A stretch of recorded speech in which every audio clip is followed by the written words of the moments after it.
Verse 25, not forsaking the assembling of ourselves together, as the manner of some is, but exhorting one another, and so much the more as you see the day approaching. Amen. Again, I'm preaching on why going to church is so important. That lets me know that I can't assemble by myself at home. Right. Come on. I can't assemble by myself at home unless I call a group of people to come over to the house and we have church. Right. He said assemble yourselves together. He didn't say assemble yourself together. I want you to understand that the church has never been about a building. That's right. It's never been about a building. There's no building in the world that's actually the church, Todd. But a church is the body. The church is a body of believers who are called by His name, purchased by His blood, and doing His will. The building is just a gathering place. We are not defined by a building. We are defined by the blood of Jesus. But, well, somebody better help me preach. But we do need a place to gather. Yes. The Bible said the apostles went from house to house. As the church began to evolve, they started meeting in other places like we do now. Right. You had the Corinthian church, you had the third church at Thessalonica. You read about the 7 churches of Asia in the book of Revelation. There were churches everywhere. They were building churches. Yeah. Right. Not forsaking the assembling of ourselves together as the manner of some is. I want you to put this together. Remembering this is referring to the last days. Right. So what this is saying is that when the last day comes, there will be people forsaking to assemble themselves together. Yeah. Yeah. Wait a minute. As the manner of, forsake not the assembling of yourselves together, as the manner of some is, which what the scripture is referring back to, the second part of the scripture is referring back to the first part. So the second part is saying in the last days, you're going to see less and less people assembling themselves together. What are you seeing right now? Church attendance is at an all-time low across the country. What are you seeing right now? Folks, if you don't believe we're in the last days, you're crazy. Yeah. We're in the end times. Right. We're seeing it right now. Less and less. People won't come to the house of God, but they'll go to Walmart. Come on. They'll go on vacation. Right. They don't mind being around everybody on vacation. Right. They don't mind gathering up at the beach. They don't mind gathering up at Gatlinburg. They don't mind gathering up in the movie theater. They don't mind getting somebody better help me. They don't mind gathering up at the ball game. They don't mind gathering up anywhere else. But they'll give you an excuse when it comes time to come to the house of God. It's just, here's what it comes down to, Todd. People will do what they have a desire to do. And the fact of the matter is people just ain't not no desire to be in the house of God no more. That's what the fact of the matter is. And the reasons that people are giving just don't add up to me. But I'm going to give you a few. Well, I don't need church to be saved. That's right. Oh, come on. You don't need a parachute to jump out of an airplane either, but it sure would help you when you hit the ground. That's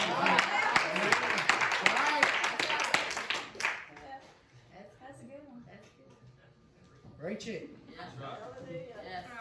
It's sure gonna make the landing a lot softer. Yeah. You can't be out on an island by yourself and expect to make it, honey. It will not happen. You need the saints of God to help you when you jump and get you a soft landing when you fall. Amen. Hey, is it okay if I just be myself this morning? Yeah, come on. Now, y'all used to me being myself here, aren't you? I'm just going to be myself this morning. Crystal's going, oh, Lord.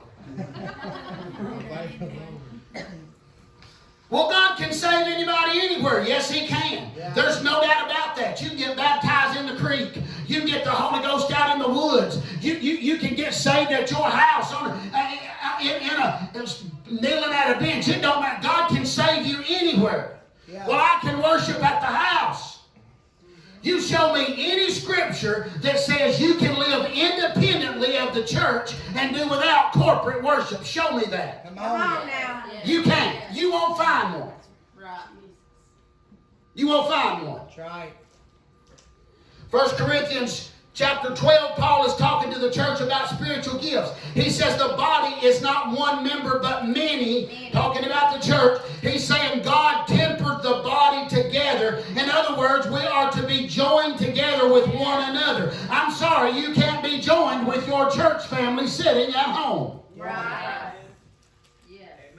In Romans 12, he talks about the members of the body, which is the church. Be kindly affectionate to one another with brotherly love. I'm sorry, you can't be affectionate to somebody if you're not in person. I can't be affectionate to my wife if I'm not with my wife.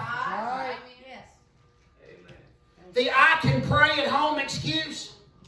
The I can worship at home excuse. Well, wait a minute. I'm praying at home. Yeah. All right, tell me how much you pray at home then. Come on. I worship at home. Okay, how much you worship it at home? Come on. Bring it in here. If you pray and worship at home, then tell me how much time at home you're spending doing that. That's what I want to know. Come on.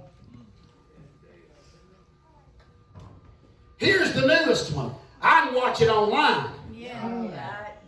That's the newest excuse now. Are you planning on watching the rapture online? You want to be there in person? I want to be there in person. Somebody ought to shout on that. Somebody clap their hands on that. I'm sorry, folks. You don't get online what you get in the house of God. When you're watching it online at home, you got to pause it 15,000 times because of the dog started barking, because of the kids started saying something, because you got distracted by something. The phone rang. You can't get online what you can get in God's house. I'm sorry, you can't do it. When the people of God begin to pray in unison, when the people of God begin to worship in unity, that is when the spirit realm is opened up, and that is when the miraculous begins to take place. Let me ask you another question. Here in meeting, how you gonna get hands laid on you online? Try. Come on. Bible said they shall lay hands on the sick and they shall recover. That's the word of God. I said that's the word of God. They shall lay hands on the sick and they shall recover. The Bible said they brought the sick to Jesus and he laid his hands on every one of them and healed them. Paul laid his hands on people and they received the Holy Ghost. Peter laid his hands on people and they were healed and they received the Holy Ghost. 1 Timothy chapter 4, verse 14. Neglect not the gift that is in thee, which was given by prophecy with the laying on the hands of the presbytery. The presbytery is the ministry. And he is telling the members, don't neglect that gift that's in you. Listen, folks, if God has given you a gift of the Spirit and you keep that thing at home, you're in the wrong. Amen. Come on. That's right. You're supposed to use that gift that God's given you. Amen. The presbytery means the ministry. And that's why we do what we do when you come get prayed for. We lay hands on you. Right. If you come to church and you have a need, you're supposed to call on the ministry to pray for you. Any sick among you, James chapter 5, verse 14. Any sick among you, let him call for the elders of the church and let him pray over him, anointing him with oil in the name of Jesus. Amen. You see, everybody expects the ministry to know it all, to read minds, and the ministry can't do that. Right. I'm sorry. The ministry just cannot do that. Bible said if you're sick, you call for the elders of the church. Yes. Can't nobody pray for you unless you call them. Right. That's the word. But as far as this online thing goes, I want you to understand something about it. It would be nice if every single member in this church was always here, but at the same time, but that just don't happen. We record it in case somebody misses something. for some reason. In case you miss service for some reason. We have family members and friends who attend other churches. They want to watch our church. We've got family members that are out of state. They'd like to watch our services. And there is nothing wrong with that. But the main reason that we tape some of the preaching and some of the singing is we want to reach the people who do not go to church anywhere. The lost people. The people who may come across a video and they just have to stop and it touches their heart and they decide that they're going to turn their lives over to God. That's why we record it. And we have had family members out of state that got saved in their house because they watched some videos that we posted. That ain't for my glory. That is the glory of God, that we were being obedient, doing what God told us to do, and God moved through it. But they didn't stay home. They went and found a church. Amen. We should, according to Scripture, we should be doing more as the day is approaching, not less. Amen. Which means we ought to be adding services instead of taking them away. I want you to know that gathering together in a place of worship is where we draw our strength from. You miss church about 3 or 4 weeks and tell me how much spiritual strength you got. Come on.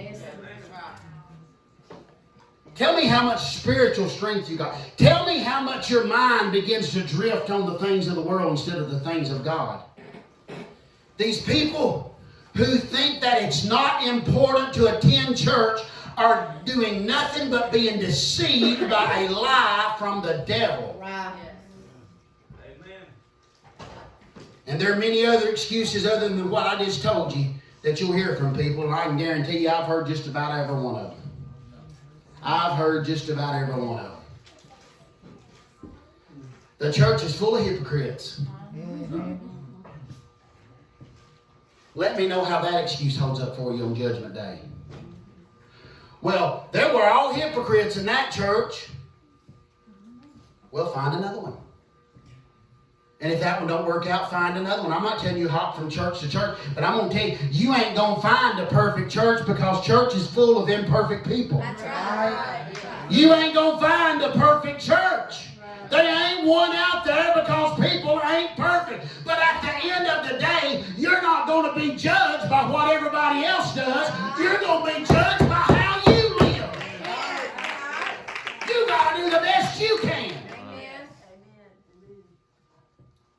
And that's one thing, when you start talking to people about going to church and they're not going to church, Brother Todd, you know what they start doing? They start bringing up this argument where you're judging me. Well, let me handle this judging you part for just a minute. Let me handle this right quick.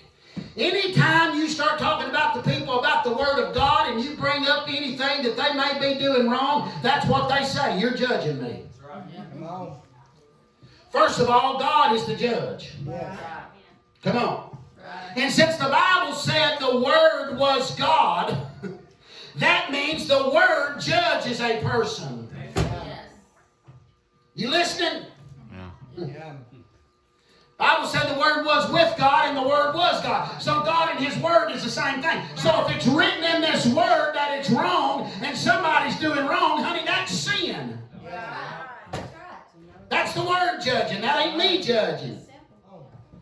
He said, but he that is spiritual judgeth all things. Yet he himself is judged of no man. Right. Paul is saying those who are spiritual, those which means a person that is full of the Holy Ghost and is letting the Holy Ghost be fully operational in their lives, has the right to quote the Word of God and is able to discern when someone is doing right and wrong and call it out. Right. The problem is nobody wants to be called out on their sin no more. Right. That's the problem. That's the problem. So they holler judging. Yeah. That's right. I've heard people say, well, Jesus didn't go to church.